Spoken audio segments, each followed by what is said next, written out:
it's an old philosophical story, and this gentleman is out. There's these two men. One of them is a king. The other one is his advisor. The king is out. He's out on a hunting trip, and while he's hunting, he actually cuts off his finger.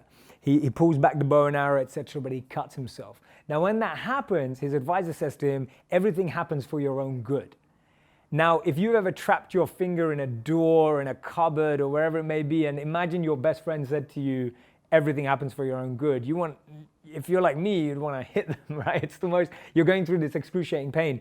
So he says, I don't even want to see your face again, to his advisor. He locks him up in the dungeon all day.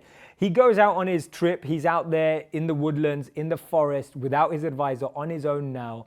And he comes across a tribe. This tribe captures him. And this tribe, thinking that he's royal, is trying to take a lot away from him. And they're going to sacrifice him to their gods and their tribal gods. So they're in this process. And one of the tribesmen notices that this gentleman's hand is bleeding. And he goes, oh my God, he's imperfect. We can't offer him to the gods. It's not possible. And he's released because he's impure. So all of a sudden, this king's like, wow, this is amazing. That guy was right. Everything does happen for your own good. So he runs to the advisor, who's been locked away in this cold dungeon all day, hasn't eaten. He turns up to him and he says, I am so sorry. You were so right. Everything happens for your own reason. Everything happens for a reason. Because if I didn't cut my finger today, I would have been toast, right? I would have been someone's dinner.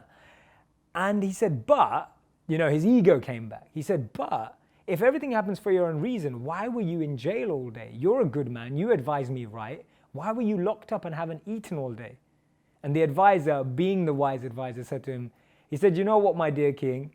If I was with you, I would have been sacrificed. I'm not bleeding. I look like royalty. And I would have been the one that was toast. But actually, because I was locked away, I was also kept safe. So that understanding of recognizing that in that moment, the king felt what was happening to him was bad. So he identified with it as bad. He accepted that this is a bad day. But actually the same thing that he accepted as bad became his gift. And I think, and I've started to do this a lot in my own life, where I never look as a gift or curse as they are. I look at everything as neutral. So even if an award comes along or something phenomenal happens to me, I accept it with gratitude and let it be and say, what's next? And then next time, even if something bad happens, I accept it with gratitude and I say to myself, what's next? And that mentality has helped me become more equipoised in both happiness and distress and success and failure.